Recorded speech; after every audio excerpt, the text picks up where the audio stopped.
Now I know. And knowing is half the battle. G.I. Joe! Welcome to Painful Lessons.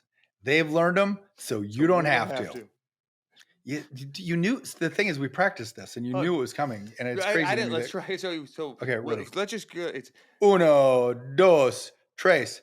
Welcome to Painful Lessons. They've learned them, so you don't have to. Once again, slightly behind me, but listen. We have a guest. We're very excited. Our guest.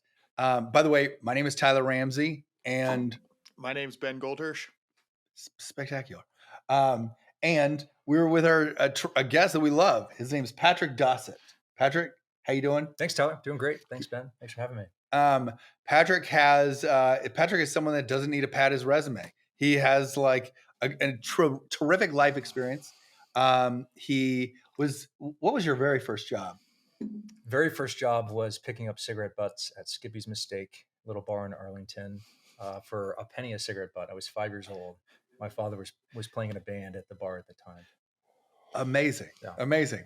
So I'll just rattle out. So his resume includes child laborer in a bar.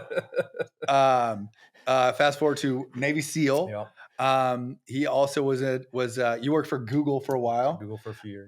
So it's like you worked in tech, and you are an entrepreneur. You started a company with our friend Blake Mykoski and Andrew Huberman called Made For. That's right. And you also are now a coach. That's right. To what do you say? High value people. That's what the Tate brothers call them. I think just high performers in a variety of disciplines. Okay. Business, sports, whatever. Amazing. Yeah. And he's had a terrific life. So I think he's a perfect person to tell us about some painful lessons that he's experienced, and more importantly, how he has like grown from that, and he's got inspired stories. So Ben, tremendous. What's the first question? First question, I've got them on my whiteboard here. And so what is one thing that you wish you knew 20 years ago? One thing I wish I knew 20 years ago. I could start with some easier ones if you want me to. No. Let's dive right in. I think one thing that I wish I knew 20 years ago is that there is no finish line. There's no arriving and getting the thing that's going to make you happy. And so I think this goes to a painful lesson that I continues to get reinforced in my life, is this one that if you're not enjoying the journey, you're missing out on life.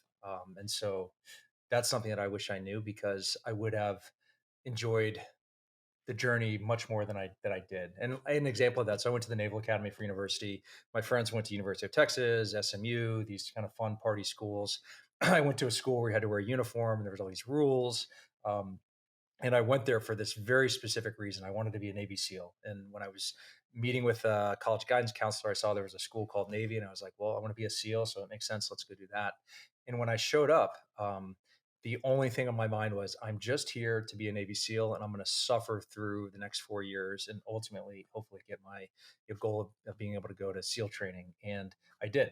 Boxed for 4 years. I, studied all these oceanography major, studied a bunch of, obscure math and things that I didn't enjoy. But I think part of that experience was this common refrain of, I am here to suffer so that I can do the thing that I want to do, so I can have fun and be joyful. And it wasn't until I remember this very distinct moment in Hell Week, going through SEAL training, where locked arms with a bunch of guys who were walking out to do a round of surf torture, laid back in the water. Surf torture is this thing where you lay in the ocean for long periods of time. You get borderline hypothermic. You come out, you do some exercises to warm your body up, and then you go right back in, and you just play this game for months on end. But we're going in line. We're going out to do this round of surf torture during Hell Week, where you stay awake for 5.5 days. And I just started like laughing, and I was like, wait, what is going on here? Like, this is the hardest part of the hardest training in the world. And I'm like having a blast. Not having a blast, but I was having fun. Like, I was like, man, this is awesome. And it just clicked for me. It's like, man, the thing that's different about this and my 4 years at the Naval Academy was like, I have a great attitude. Like, I want to be here, and I'm finding a way to enjoy this experience that, for all intents and purposes, is miserable. And for me, right then, I was like, okay, this is something that I need to continue to stay in touch with. It's like, doesn't matter what the situation is, with the right mindset and the right attitude, there's a lot that can be extracted from it. And you can even find joy even in the worst of circumstances. And so that's something that I wish I had learned earlier on, because I would have gotten far more from my experience at the Naval Academy and, and subsequent experiences. So great question. Cool. All right. Yeah. Let's before we start talking about Yemen, let's go to a couple other questions. Good leadership and bad leadership. Are there any Hmm. examples, whether from the battlefield or from the entrepreneurial space, that you've witnessed that our audience might benefit from? Sure. Good leadership is well. Look, I'll go this direction. I think any leader that you have, any environment that you work from, there's an example to learn, whether good, bad, indifferent. And so I've had a good fortune of working with a number of leaders, both in the military and outside of the military, that I feel like every opportunity or experience that I've had has helped inform the way that I lead, and has been an education. But Can you call one out such, one individually? yeah, oh yeah, that's so. If you would not interrupt me, Yeah, fucking dare you. so one such leader that I had the good fortune of serving under and working closely with is a gentleman by the name of General Joe Votel. Votel was the commander of the Joint Special Operations Command, commanded SOCOM, former Army Ranger, and just an all-around world-class leader. But the thing that struck me about General Votel is it didn't matter how how senior he was, how experienced he was. It didn't matter how important the position was that he, how prestigious the position was that he occupied. He never lost sight of the most junior soldier that his command touched, and so he made it a point. It didn't matter who we were meeting with, from a private to an ambassador to a head of state, to always be on time, to always be prepared. And he treated those two, those two people, the one and the same. So a foreign leader of a foreign state, or a junior member of the military, he treated them exactly the same. And so he never lost sight of the fact that ultimately leadership positions are one of service. And so he was, I think, the ultimate servant leader in that regard. And it just impressed upon me that, it doesn't matter what position you occupy or how important you might think you are. Ultimately, that position is not about you. It's about everyone that is under you, and giving them what they need to be successful. And so that was a lesson learned. But I would say that, or something that I took away from him. But I would say all of the a common refrain, specifically in the SEAL teams, I think, is this idea that this model of command by negation, that leaders' job and the ability to command really is to push information out, to push resources out, to give very clear guidance on, hey, what the mission is, what the intent is, and then ultimately empower your people to do the thing that needs to be done. And so I think that can be, at least in my experience, a little bit different from what we traditionally see in the business world, which is, all right, everyone is looking to the leader at all times for every single thing that we have to do. And there's this extraordinary deference that we play to our leaders. In the military or in the SEAL teams, it's really not like that. It is very much that we're all, it's a super flat organization. We're all on the same level, and we're all here to serve one another. We have an important role to play on the team. But then when we need to, have a hierarchy or have a clear chain of command, we can do that. But toggling between those two states is a seamless thing. So I don't know if I answered your question. No, you did. It's a helpful You did. Go That ahead, does Tyler. seem like something that's I've noticed that is repeated, is that it seems to me that like great leaders say the attitude is work for the people that work for you. And when I heard that the first time, I was like, what a kiss ass thing to say. Mm. And I've heard it from so many successful people again and again. Yeah. Well, look, I think if, depending upon the thing that you're leading, the team, the organization, whatnot, the higher up you go, the further you're removed from actually being the person that is getting their hands in the dirt, that's solving the problem. And so by definition, you're not you're not the person that is solving the problem, that's doing the hard work. And so just from that alone, it's like, all right, well, clearly I am here to serve everyone beneath me, and do that in a way that inspires and helps us be more effective. And so leaders certainly have a role to do, and they certainly, there's a different, um, it's a different type of dirt that leaders get their hands in. But at the end of the day, you're there to serve, and you're just one role on a team, and an Sure. important role. But Sure. Shitty leadership. what's an example of bad leadership? Have you ever experienced really bad leadership, and has it ever actually occurred in a time that created real danger for people? Oh, this is a good question. Or even just like where it created failure. Could be a business thing. Yeah. The times where I've seen bad leadership is when a leader is insecure, and that insecurity manifests in greater micromanagement, in the sense that, like, I have to be the person that has all the answers, and so I have to tighten my control rather than relinquish control and push, authority, or enable those underneath me to better, who may be in a better position to solve the problem, to solve the problem. And so, there's, I think, examples of that. You know, I'm trying to think of a tactical example from my time in the military, um, without calling anyone out. And yeah, I don't want to go down that. I don't want to go down that path. But I think the common theme has been one where a leader lets his own insecurity, um, put him in a position where he feels like he or she feels like they have to present that they have all the answers, and that manifests in, again, the micromanagement, and ultimately, ineffectiveness by the team or the unit or the organization. So, Thank you. Great. I've how got about you? I think on the great leadership side, trying to think of who's really inspired me in their leadership. I could say on the poor leadership side, I see that thing that you mentioned where insecurity drives micromanagement. And I do find people who lead with exclamation marks over question marks to be really challenging, especially when they don't know the right timing for which one is needed when. Because sometimes it's important to have an exclamation part. We're going this direction, exclamation part. But I think there's a lot of times where it's like, hey, we don't actually know the right direction. And if we have an exclamation mark there, it shuts down the conversation. And that really undermines sort of thoughtful discussion, thoughtful navigation, and really kind of blows up everyone's interest in participating, because it's like, this person's a bozo. So Yeah. I've witnessed that, and I find that to be a trait that I really try to avoid teaming up with.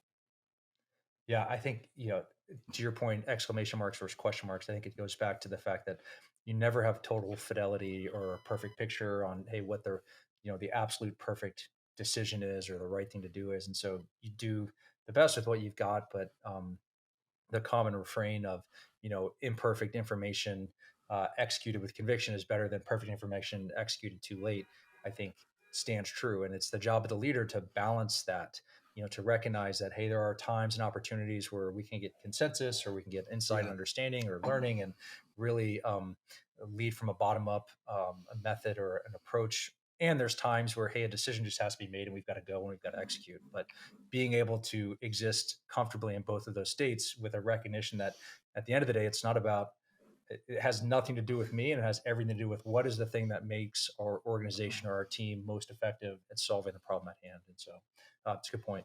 Cool. I learned both of those. I have two examples from basically like almost like my first and second job. I was a PA, like a production assistant, and one of my first two gigs where I worked on Titanic for a couple of weeks. Oh, wow.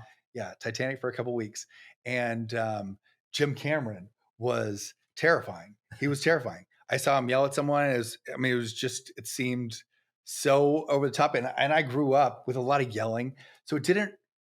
When I say terrifying, like I didn't think it wasn't scary to me, but I just knew that was something I wanted to avoid. And there was an issue, and my job, I should say, was driving film cans around the city. So I'd have to go to all the way to Malibu, and then come back to the production, and then or the editing spot, and then it was Santa Monica. I was just driving all over town, and there was one time where all of a sudden all of the PAs were contacted. Who someone, and we don't know who, has something that should have been delivered a couple of hours, and it was shot footage, and no one knows where it is, and whoever has it is like, it was kind of probably is going to be fired. And in that moment, I realized I had it, and I thought, I'm just going to dump it in the ocean. Like, I'm just going to dump this crap in the ocean. Like, who would want to deal with that? Like, and by the way, I have it, and I remember being like, I was just told to just leave with it. I was never told where to go, so I was like, I don't even want to explain to anyone like where I've been, or like I have nothing. I didn't do anything wrong, but I just remember thinking, I'm just going to dump this crap in the ocean. Like, if that's the attitude, I didn't dump it in the ocean, and I did get in trouble. But I remember thinking, you would never want to be that just kind of a tyrant as a boss, because I think everyone would just be so much more concerned about just covering up a problem if it was associated, rather than saying, I've got it, I'm going to rush it over to you. Yeah. And I mean, I can't tell you how close I came to just dumping this footage in the ocean. Like, screw that. That's so funny. And one of the best experiences like leadership that I was so incredibly impressed with was on the show. I was a PA for Baywatch. And I remember the first time I met David Hasselhoff, and he was the coolest dude in the whole world.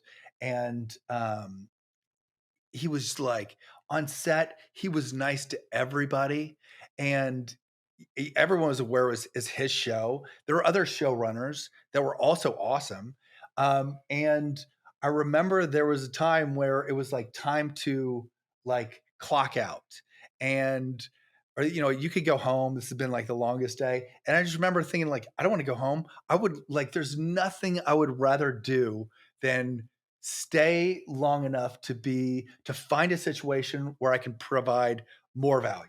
And like, there was no I mean, I was getting paid like practically nothing, and there was no overtime. It was like so that in that situation, just getting hosed, but being like so proud of the fact, so excited for the chance to do something that would contribute. And there was an opportunity. Like, at one point, they're like, "Hey, we need to get the script to." It was like, to one of the actresses, and of course that was fun. But I remember just being like, "I'm here, and I can take it immediately." And he was like, "Cool, dude."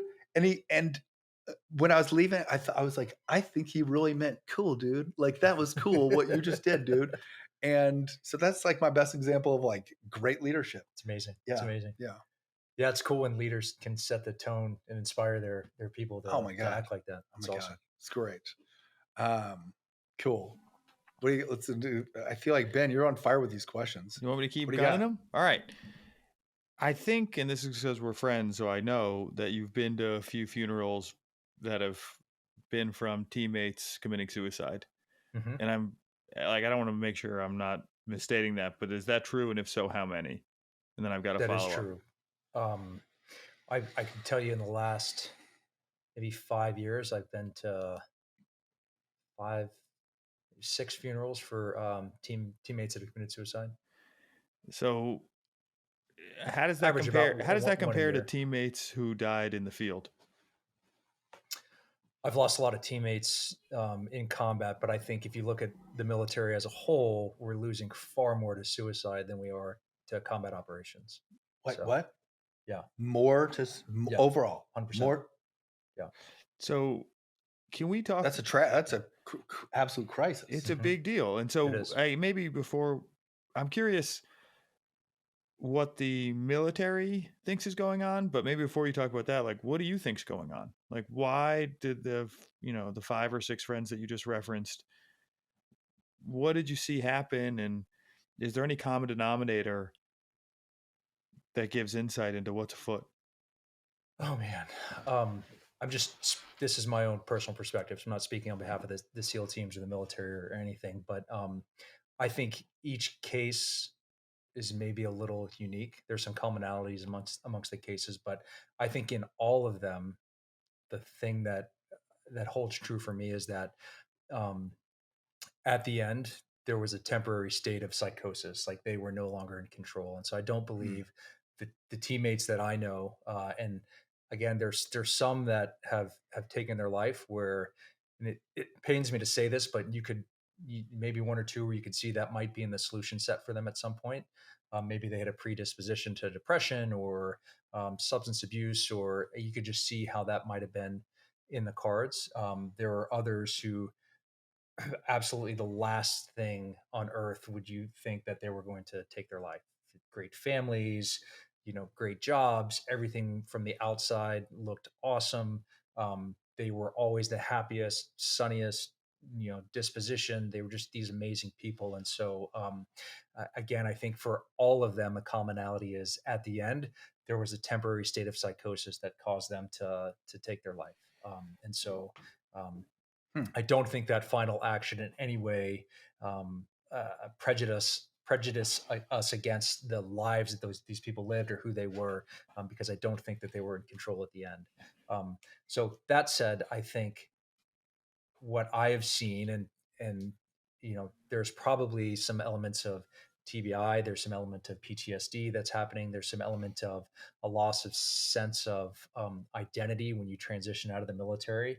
We have such a strong community, um, and such a strong ethos that uh, you don't realize how much a part of who you are is wrapped up in that until you separate yourself from that and you leave the SEAL teams, you leave special operations, or you leave the military, set down the uniform, but you step off into a little bit of a foreign world. And Sebastian Junger talks about this in Tribe, and this loss of identity and purpose when military members transition out or transition away from their tribe. So I think that is also part of it. And look, you get out and maybe you miss a rung here or there, misstep.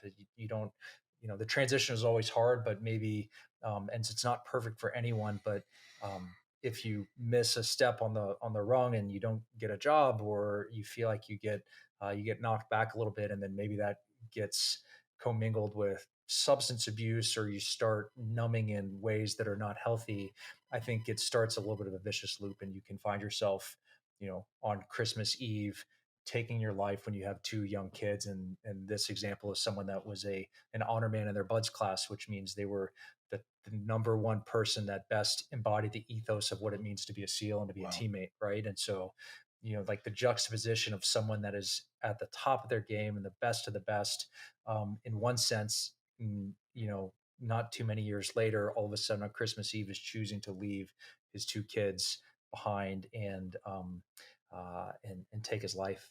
Again, underscores to me the fact that that final act is a temporary state of psychosis, like they were not in charge. And you look at, all right, what is the thing that led to that? And again, I think each of these situations are unique, but it shouldn't prevent us from figuring out what we have to do to act. And I would say, I'll pause there to see what you guys have any questions or follow ups on that. But I do, but Tyler, get it on. I don't have any questions, but I do have a thought, which is that, I a family, my father shot himself in the head, and his brother then later shot himself and shot himself with a shotgun so that in the chest, so that he would make sure that he was dead. And my dad didn't leave a note, but my brother did, or his brother did. And the note said, among other things, it said, I never felt like I was good at anything. And it was such like an insane thing to say, because it was from someone that was just like amazing at everyone, or amazing at everything. And my thoughts are, it's amazing to me how far off course our thinking can get from the reality. Like if once you kind of let it, um, and the idea that it could ever lead to self-destruction, it's just such like an insane part of our, I think it's got to be part of our biology. It's just so wild to me that we have that any animal has a self-destruct button that somehow they accidentally trigger, and then the next thing you know. And it's wild that the kind of like one of the victims of this was the most confident and decorated, and it sounds like of a whole group of mentally tough people. It's wild to me. I have a question. Yeah. In Our producer, a Aaron. community like one where there's a lot of, I would guess, like machismo and a lot of pressure to have your shit together and to not show any kind of a weakness, what kind of mental health stuff exists for people to deal with the fact that, bottling those things up inside or glossing over them, can really rot? Yeah, it's a great question. I think we are, I mean, the community, the VA system, um, um, there are so many, uh, there's so many organizations, and I think it's even become a part of our culture now that it's acceptable and it's okay to acknowledge when you're suffering, when you're in pain, and to seek out and go to one of these sources for help and support. That hasn't always been the case, but you know, if nothing, the the SEAL teams are an organization optimized for learning and updating and for relevance. And so at some point you have to recognize like, hey, there's a very real problem here. Guys are suffering. It's affecting us not only on target, it's affecting us in our home life. It's affecting us when we leave service. And so I think it's become a part of our culture that we're more primed to seek help when we need it. And there's a lot of resources at our disposal.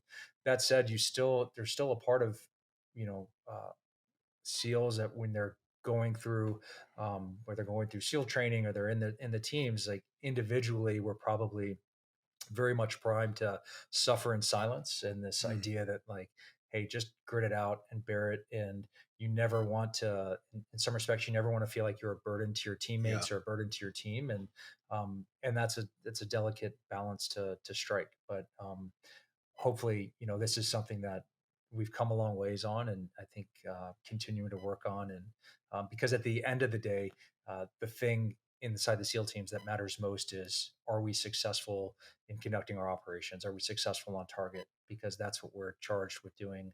And this mental health and the home life health, and just all around resilience is something that is important for that. So it's a good question.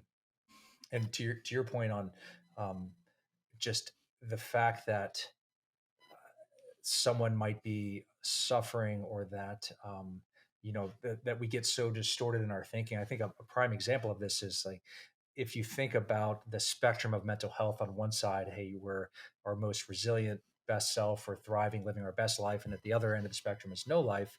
One force that's at play is this ability to recognize and see what's good and really feel the good in life, in our environment, in our relationships. And so whether you call that gratitude or whatever you want to call that, at the extreme end of living your best life is like, you're feeling that you're able to see the good in your environment.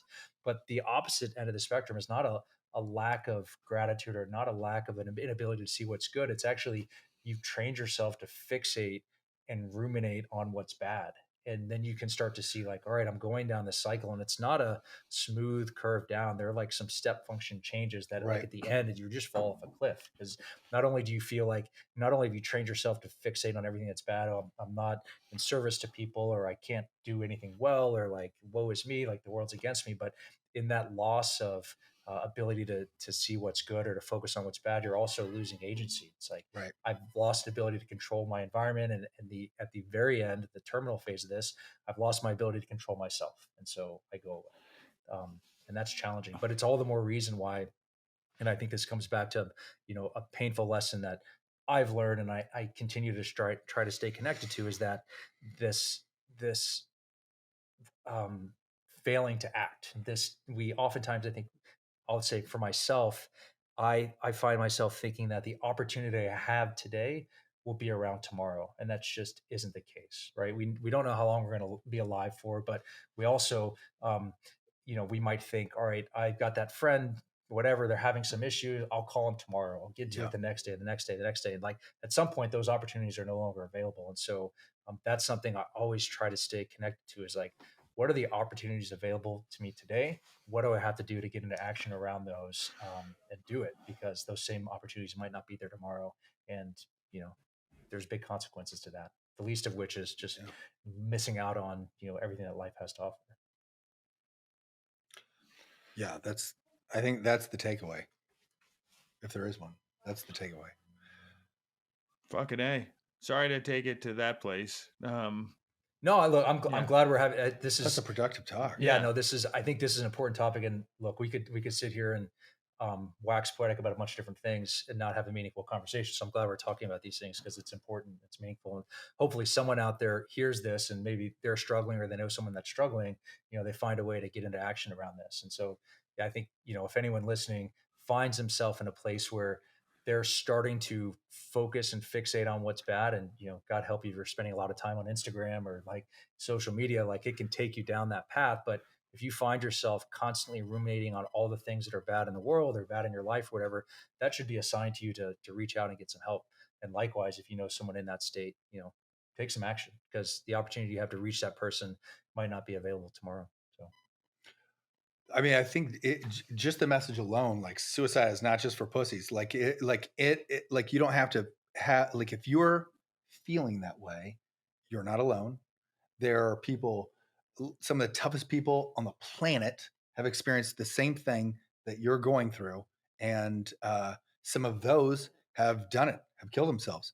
And so no matter how tough you would like to be, or feel that you are, this is not even about that. Yeah. Get some help.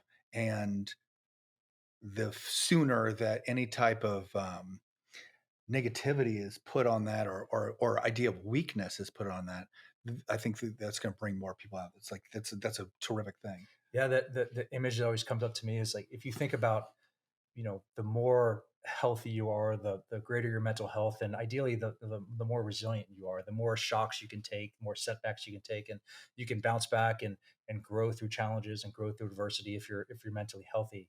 But there are two examples, I think, where this mental health spectrum fails. One is, I like to call it the house cat. The house cat is an example of someone who's extremely mentally healthy. Like they have the best mental health in the world. There's no stress. My food shows up on time. I lived in this climate controlled environment. My owner pets me and leaves me alone. Everything is like perfect. But you induce any element of stress in that house cat's life, you change something or like open a window or whatever, like they freak out. Like it's like the sky is falling, and like, so incredibly low resilience, extremely high mental health. And what does that tell us? Well, that tells us that, look, stress and adversity and challenges, like that is good for us. Like that can be incredibly an asset for us to help us get mentally strong and to build resilience, and like all these things. And so the house cat is like one example where it falls down, but it tells us that that adversity can be a really good thing, and it's actually a necessary part of life. And if we try to insulate or escape adversity in all its forms and fashions, like that imparts a cost on us. We become fragile, and we can fold quickly. On the other end, the other example that I like to use is the example of like a circus lion, like a cat in a circus, right? Here's this big, incredible, strong, resilient creature that can run forever and that can hunt things, and it's just like, you look at these things and they're majestic. From the outside, they look perfect. They have everything right. It's all good. They're groomed, like they just look amazing. But on the inside, that cat that is extremely resilient on the outside, inside, incredibly poor mental health, is suffering at every turn, right? They're miserable, and you don't realize that. And so we can all think of examples of maybe people in our lives, or certainly examples in the public facing, where you see someone from the outside and you're like, oh man, they've got everything. Like they're at the top of their game. They got all the money, they got the success, they got whatever, this, that. But on the inside, that person is suffering. And this, I think, is a really good example, because there's some people listening that might identify with this circus cat image that, hey, oh yeah, that's me. Like I have the capacity to suffer, and I'm going to suffer, and like that's just in my nature. But the problem with that is that no one else knows what you're going through. And so if you find you're in this state, like you got to reach out. You got to reach out to someone, let them know what's going on, because that ends poorly, as we talked about. And so, good examples of that are my former SEAL teammates, that, the most resilient people in the world that can handle anything and tackle any challenge. But the one challenge they couldn't tackle was their own, mental health. And when it started to funnel, and it funneled fast, and it ended, you know, with a permanent action. So Yeah. I love house cat and circus lion, like that. Those um, those are terrific analogies. Um, Ben, do you have any thoughts about this? Like, have you? I mean, I think mental health is a fascinating challenge that we all face. Like, on the positive, I love that life is a game that we have to play every day, and that you never get to kind of a winner circle that you're like, hey, I'm done. That's a wrap. I've achieved. Like, you got to wake up and play, and sometimes you're getting whooped, and sometimes you're in the run.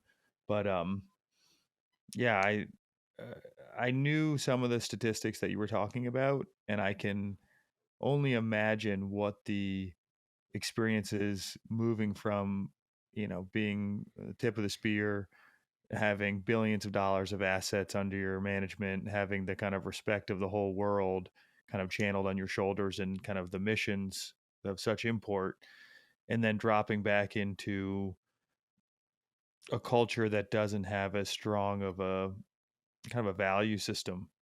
And maybe on that question, since we're going into an election and there's a lot of kind of thought on the ups and downs of America, you shared a story with me about kind of time in service where you've had to reflect on what America means to you. And I found it really meaningful. And I'm wondering if you know what I'm talking about. And if so, you can kind of share that experience with our audience.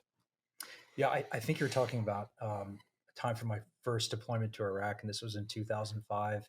We had a variety of mission sets on that deployment.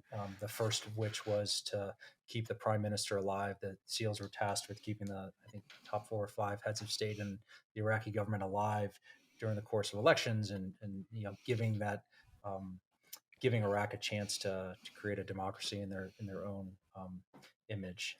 So that was the first mission set. But the second mission set that we were working on was more of a traditional direct action, where we're going out and we're grabbing people, out of their homes or vehicles, or going and getting bad guys off the street. And these were people that were they were leading IED cells, or that were targeting targeting civilian population or military forces. And so we'd go out, have an intel package, go grab someone, bring them off the street, bring them back. And at the time, we were also running the interrogations, at least for the initial couple weeks, on these guys before it could be determined, all right, where are they going to go? Are they going to get put in the judicial process? Are they going to be detained for further questioning? Or what's going to happen? Are they going to be released? And I remember this one gentleman that we pulled out of his house, very meager existence, had a family, young kids. And What does that I mean, remember, pulling someone out of their house? Like, or pulling, like, what does that entail? well, flying in or driving in on a convoy. And um, ideally, when we're conducting an operation, we're doing everything to stack the deck in our favor, so that um, the person that you're going after has no option but to just submit and come with you. And Mhm. so that's what that means, like actually driving up and you know hitting a target. Sometimes that means blowing the doors off, sometimes an explosive breach, or maybe going in more quietly. But the idea is to go get the person that you're after. So you got an intelligence package on this person that said, hey, here's why we think this is a bad person, or why we need to bring this person in for extra questioning. And that's a type of operation. And so anyways, we bring that guy back off target, running these interrogations. And I just remember thinking to myself, like, wow, I think I was 23 or 24 at the time, thinking to myself, like, wow, this is an incredible responsibility. We're pulling individuals, and some of them were bad, some of them were maybe a case of mistaken identity or whatnot, but pulling these individuals, bringing them back, and running these interrogations, and the fate of their future rests in large part in our hands. It's like, all right, we're going to determine what happens with them next, if they go into the judicial process or they go for further questioning, and they're going to be separated from their kids. And I thought to myself, like, what an awesome weight to bear. Not awesome in a good sense, but just like, man, this feels very heavy. um and I started wrestling with, like, well, what is it that allows us to conduct these operations and to pull these guys off target? And like, how am I reconciling this in my mind? And ultimately what I landed on is, and again, you can argue about the merits of going into Iraq, or any of the military operations that we've done historically. I think that's a different conversation. But in the context of this, what I went back to is like our mission, I believe, was and what we're doing and is and what we where we derive our power from, and ultimately like what we're tasked to do, which is support and uphold and defend the Constitution of the United States, is a righteous one. Like the ideals that are embodied in our Constitution are are uh, are righteous. There doesn't mean that we've executed them perfectly, but the fact that we retain this aspirational pursuit, and it's something that we continue to work towards and continue to aspire towards, and by extension of that was us being in Iraq and on the grounds there, like ultimately at the end of the day we're serving a good thing, a universal these universal values and principles, and that to me felt really good, or at least Mhm. that's how I found myself saying, all right, I can do this, and feel justified in my actions. So I think that's what you may have been referring to. But again, whether we're talking about military operations that we do, or foreign policy or diplomacy or anything that we do, I think you just bring it back to like, what is it that makes America great? And I think I've traveled in a lot of places all over the world. I'm sure you guys have, what as sure you all have traveled as well. What I love about this country is you look, you see just it is the melting pot of just so many different um, people of so many different backgrounds, and just such diversity. But the thing that unifies us, that brings us together, that's been an asset, a strength for us, is the fact that we're bounded by this aspirational pursuit of these ideals that are embodied in our Constitution. And again, we don't get it right, but that doesn't mean that we in any way back off on our commitment or pursuit of continuing to try to bring about what's right, and move closer towards that idealized state. So, Yeah.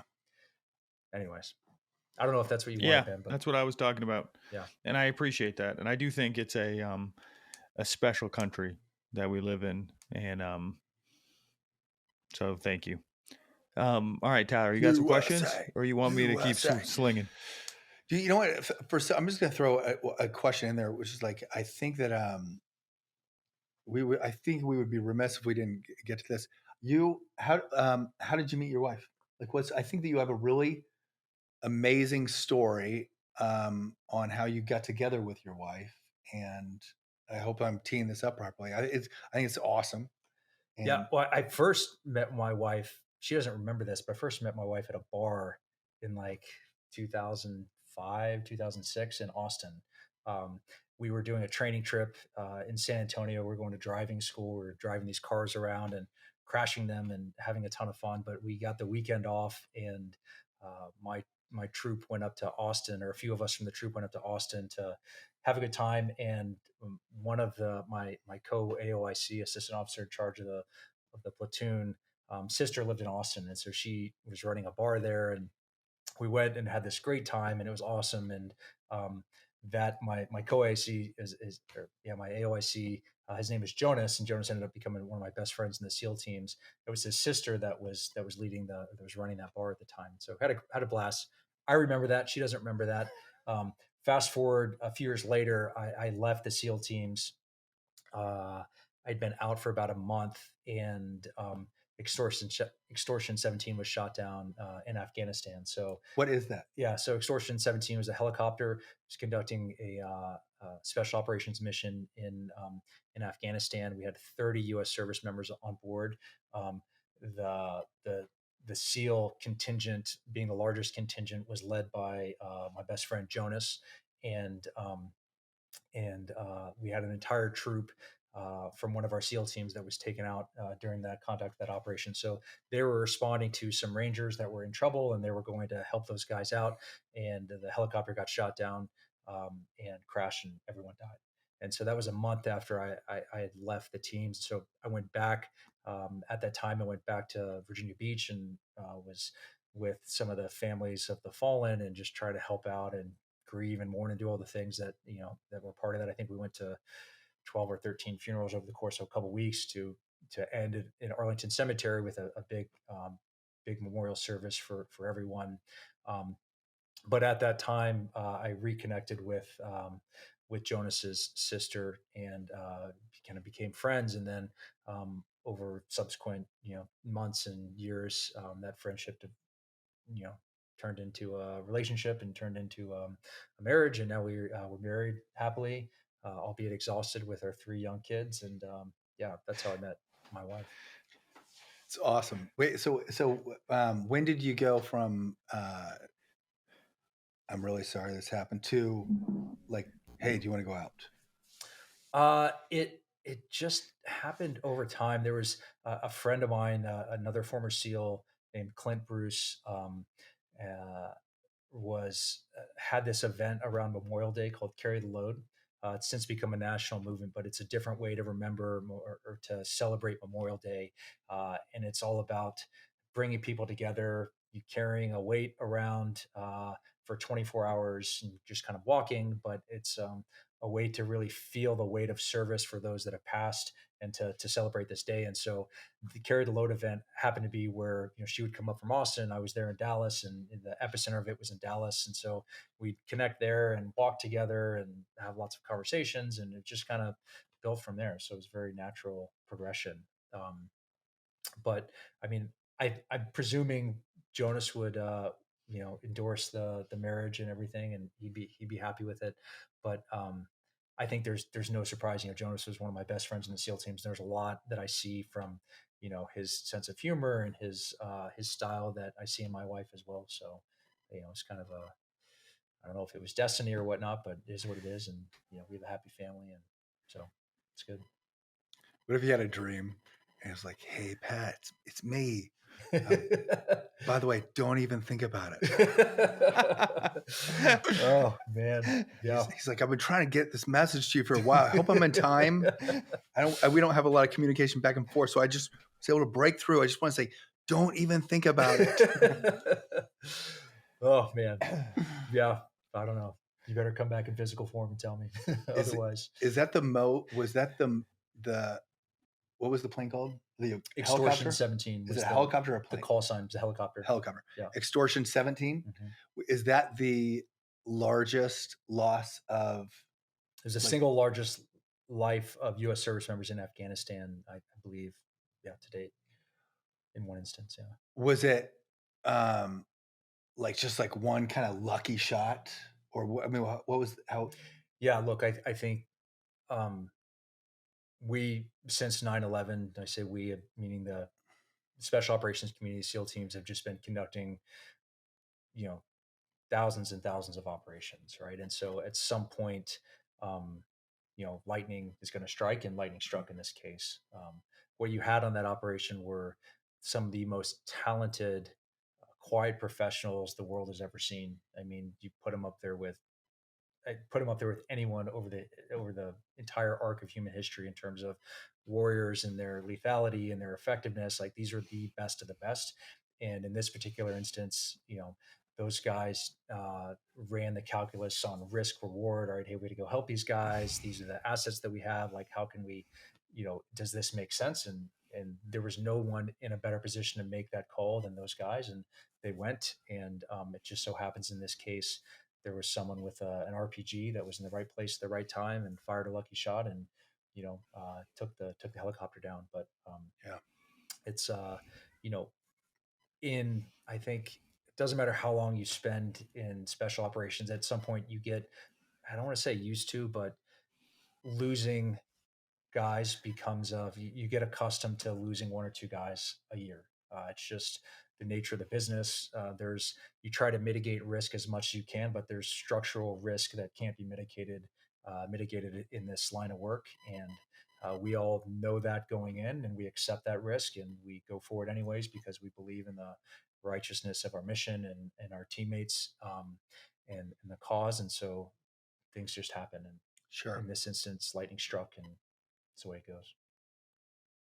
I like how you said lethality. That if you had to go back, if you went back in time and all of a sudden you just found yourself like, I'm a gladiator, like I'm a gladiator in Rome, and looks like I've just switched bodies with another gladiator. You think you could take out the other gladiators? Me, I don't know. But what I would say is this: like, the mythic narrative for for warriors just builds over time. And so I think there's probably a lot of myth that gets applied to, warriors in the past, that we just think that these people are superhuman, super heroic people. What I can say is I witnessed firsthand the work that my teammates did, and those guys, I would put them against anyone over the entire arc of history. What did hands you down. witness that gives you that perspective? An ability to push their bodies and their brains past anything that we think is humanly possible, a maniacal commitment to mission success, a I would like a real time example. a bias to action, and a enough humility to be able to recognize when the situation has changed, and how to learn in real time and move towards whatever it takes to be successful. What you tried to cut me off again? What did I you tried to say? cut you off to say, like, give me like a narrative example, like where it's like, this is happening and this is happening and so does this and someone jumped over that. Like, is there Did anything you ever that see someone be like, oh man, I know we trained for this, but like that dude delivered just now? No, I can't think of.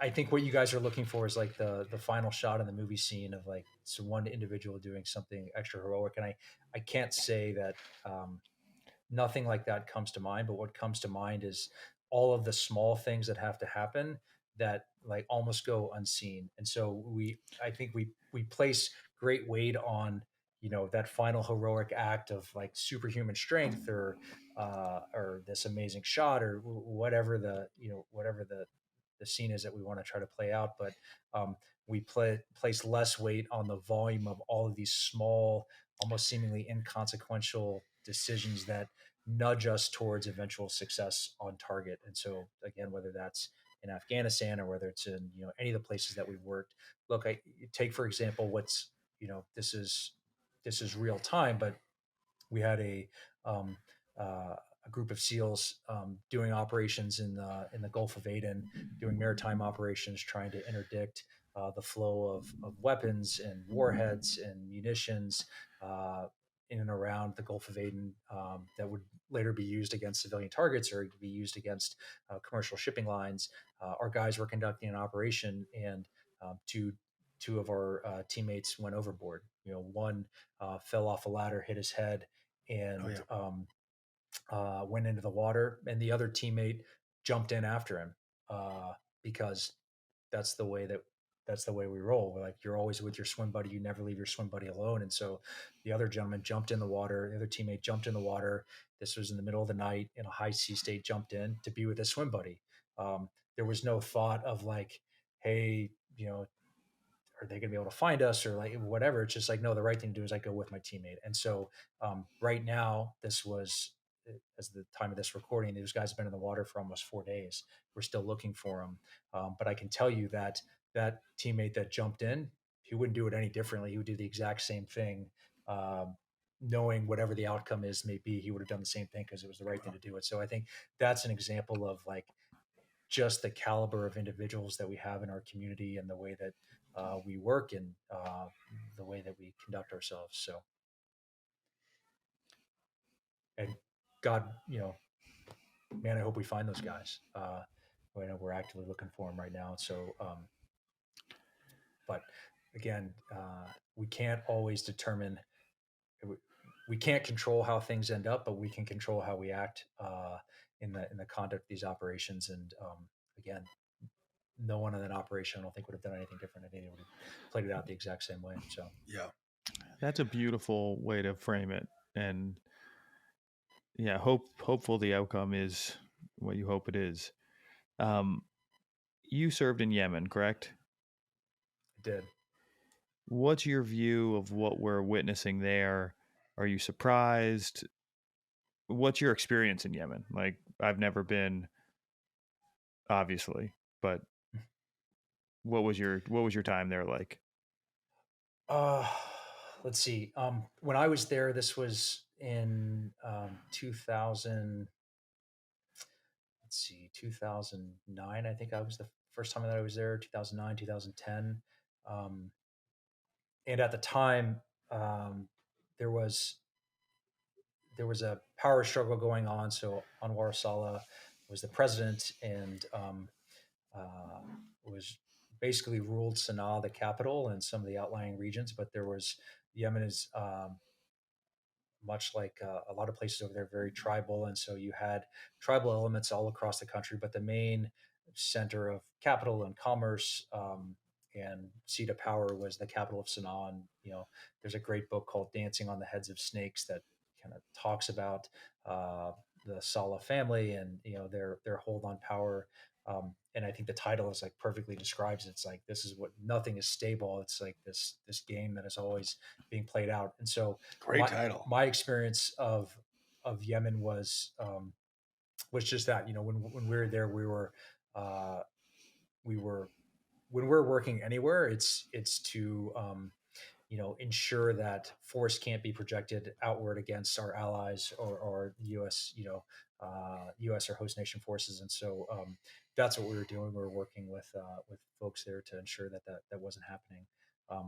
Since that time, the Houthis have obviously come in and backed as a proxy force for Iran, have come in, overtaken the capital of Sana'a. Uh, they've deposed the Saleh family, and so they're no longer running things. And so now you have again this very kind of tribal dynamic that's playing out in real time, and now we're seeing the Houthis are projecting power again. I believe in large part driven as proxies of Iran, but are projecting power out against commercial shipping interests, and that's where we find ourselves currently. So, yeah. Just to bounce to a totally different subject, because I feel like you have all this experience and you're now coaching people. If you had a client that was that just came to you kind of fresh and sort of soft like Ben, like sort of mentally pudgy, yes, like that's a great way. That's exactly I said that exactly how I feel about him. Would you like? And you knew he probably doesn't even have it in him to get through a lot of sessions. What would you like? What is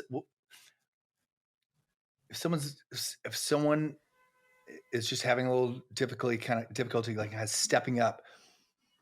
What are some things that you can some practical things that you can tell someone that they can begin inserting in their life like immediately that will at least get them to a point where they're able to start growing? Like, what are some sort of first steps? Yeah, well, I think a common step that people make, and I think this is a misstep that people make, is if you're mentally pudgy. Like that. Let's say that. So if Ben is mentally pudgy, the I think a common misstep is that like you actually have to be hard on yourself. That like you're soft, and so you got to be hard on yourself. You got to yell at yourself. You got to do whatever like you got to do more hard things. And I think that's actually a misstep, because what that ends up doing is that puts someone on this path of, all right, I'm going to crush myself. I'm going to go all in. This is the new year that I'm finally going to get things right. I'm going to lose the weight. I'm going to make the money. I'm going to whatever the thing is. And you do that for a period of time, and then you ultimately exhaust your willpower, and then you fall right back to this place of being mentally pudgy. I'm just going to keep saying that. Dude, I wouldn't, that's honestly, I mean, Ben is not mentally pudgy, and that's a joke, but man, I wasn't expecting that. Yeah. And so, so the common thing to do is to like be harder on yourself. But ultimately in the short run, you might see some progress, but I think that progress is largely ephemeral. It disappears and dissipates. And then you end up back to where you were, if not worse off. And I think in that process, you lose self-confidence, and you lose the ability to think that you're ever going to achieve the thing that you hope to achieve. And so the first thing that I always try to underscore with my clients are two things. One is, look, we have to be intentional. You have to know what is it that you want to move towards and why.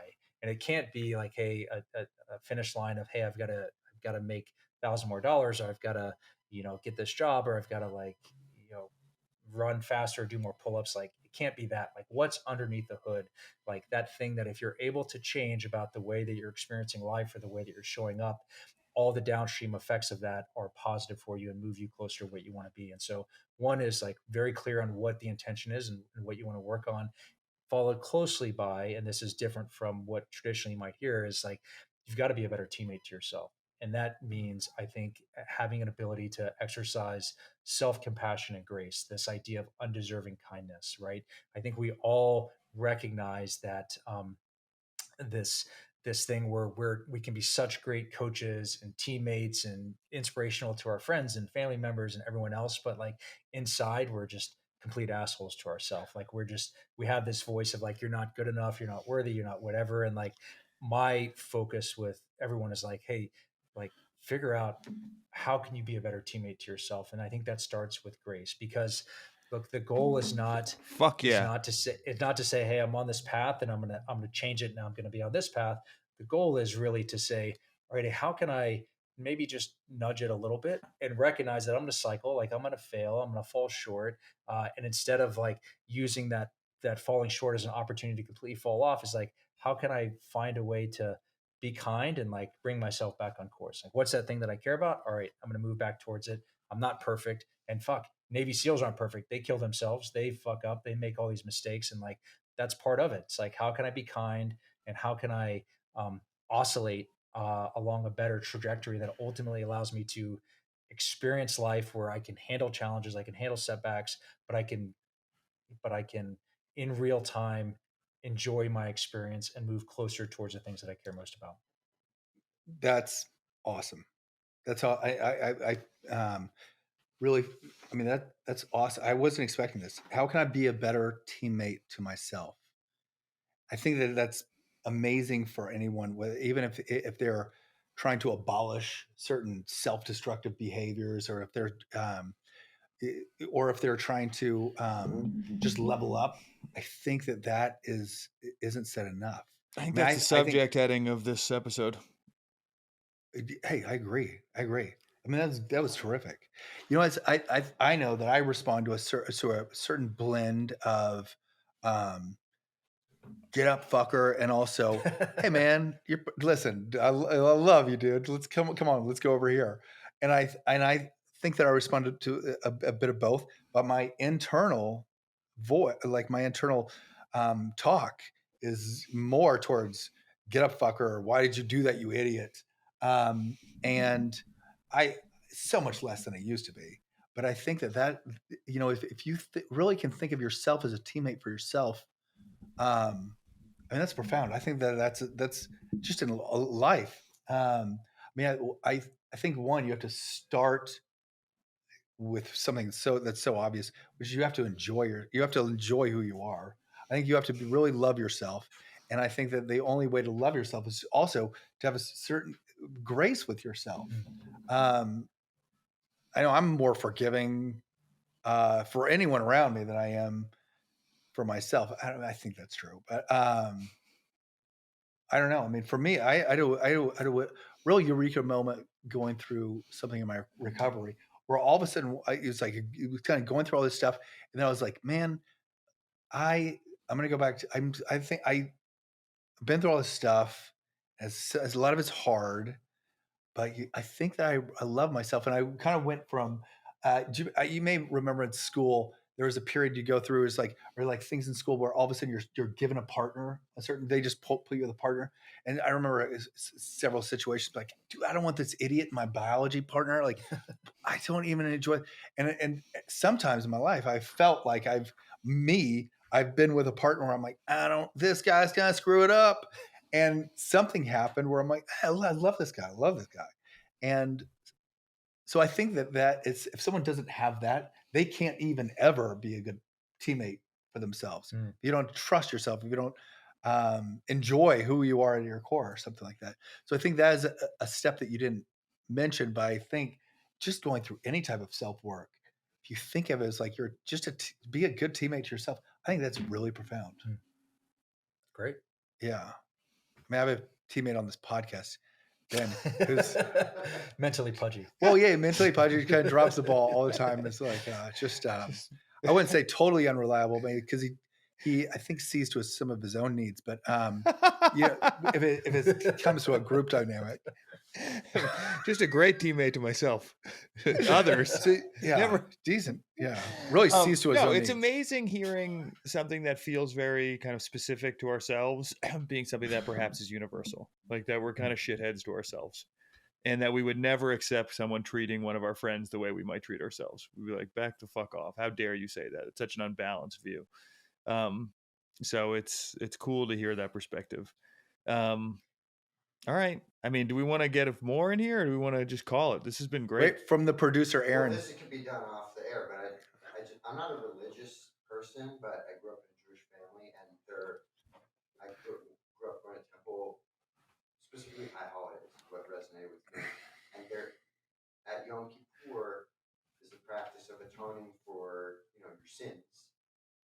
But you do part of that atonement in the prayer built into it is you're like for being bad with food and drink and being a bad friend and for telling lies and all this stuff. And then the last thought of it is, I'm going to do better this year, but I'll be back here again next year because I'm just a human being. Mm-hmm.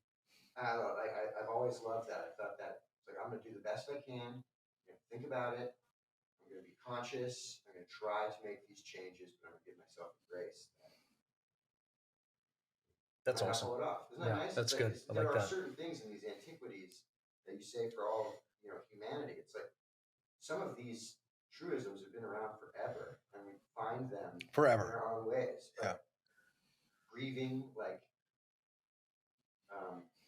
these kind of like basic human experiences, I think a lot of people get. These ancient like religions and ancient tribal practices are very much about like coming to terms with these human experiences. I love that our producer is a good Jew, because we also have Ben is like a bad Jew, and it's great that we have this perspective from our producer. This is amazing to balance out the bad Jew that we have. Not gonna take really that bait. tickled. Not gonna take that bait. There's there's this amazing psychologist named Lisa Miller. She runs the spirituality, I'm blank on the Center for Spirituality at Columbia Teachers College University. I think I got that right. But all of her research is around the science of spirituality and what's going on when someone has a spiritual practice. And I love that you shared kind of your experience and talk about the ancient wisdoms that are encoded in across a variety of religions. It really can be found anywhere. But one of the things that she's found is that people that have a spiritual practice, and again, it's not tied to any one religion, but that there are neural correlates in the brain that she has found that people who have a spiritual practice that are distinct and unique for those individuals. And the three downstream effects of that are that people who engage in a spiritual practice always feel loved, guided, and never alone. And that is not only that is not something that is separate from the human experience, but in order to have a complete human experience, like you need to have that. Like that is something that is accessible and available to all of us. But the only way to have that is by having some form of a spiritual practice, and it can come in the form of Judaism or Christianity or even people that spend a lot of time in nature or whatnot. But there are a lot of paths towards that. But I just love that. I love her work, and I love this idea that love, guided, and never alone. Like that's great, man. If I could give that sense to any one of my teammates or to myself, like that is something that I would want. That's only going to lead to a better experience now. So, anyways, yeah, for sure, you're not alone. You're loved, guided, and never alone. That there's spectacular. Yeah. Christians rock. That's amazing. And that's with it's just a spiritual practice. Cool. I think that this feels like a decent, I'm like, yeah, this feels like a great, dude. I love this talk. Great. This is awesome, guys. Thanks for having me. Yeah. It's cool when you know someone for so long and they surprise you with something. I'm like, cool, amazing. Can I ask you about who are your favorite SEAL team members who also do podcasts that we're competing with now? No. thought you were going to dodge that question. It's actually from our sponsor. Is it, if you were going to get dropped into a firefight, which Navy SEAL podcaster would you be most excited to have on your team? Navy SEAL, not even Navy SEAL podcaster. Well, it has to be So someone that our audience. You know what Navy SEAL small podcaster set. I love is the dude that goes around and shows up where at the house of someone that has been like faking it and like making up that they're a SEAL. As like, so when did you serve? Like, I have a list here. Like, when did you serve? Like, why are you not on this? Where did you serve? And they just fold. And sometimes they just stick at it. They're like, this is the craziest clerical error that we're both talking about. By like that, I can't remember his name. I love that guy. I like seeing anyone Get exposed. squirm or get. Yeah, I'm on this. There's also like these child predator dudes that go and they're like, hey man, you're trying to meet with a 13-year-old boy, and they're like, what are you talking? They show up at their work or at Walmart or something, and like, what are you? And they go, hey, this is you, these are logs, I'm the 13-year-old boy, dude. And so that is delightful. And then there's also something where you can watch people like being like a real confession. Sometimes they're even lie detector tests where you early on, the person did it, and you see like over 3 hours them get grilled and then finally falling apart. Like, all right, you've got me. I don't know why, but those relax me. All right. Thank you, Pat. Thank you, Tyler. Thank you, Aaron. Yeah, brother. That was awesome.